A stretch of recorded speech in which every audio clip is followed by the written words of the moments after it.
Para naman sa mga incoming grade 3, narito po ang mga subjects na kanilang pag-aaralan ngayon pong school year 2024 to 2025. Again, hindi pa po sila kasali sa matatag curriculum.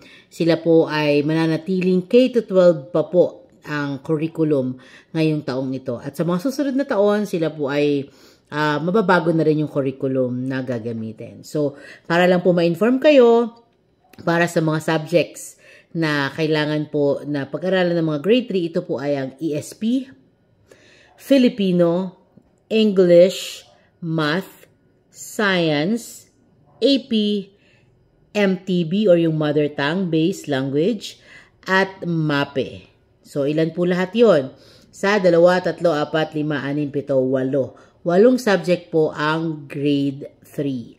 So, dapat po natin tandaan na hindi pa po sila kasali sa matatag curriculum. As is pa po, K-12 pa rin ang gagamitin nila this coming school year. So, 8 notebooks ang inyong bibilin para sa inyong mga anak na mag-grade 3 ngayong taong ito. So, sana po ay natuto po tayo at meron po tayong nakuhang kaalaman. So, follow for more para updated ka sa lahat ng mga ganap ng DepEd. So, Teacher Jane po, maraming salamat.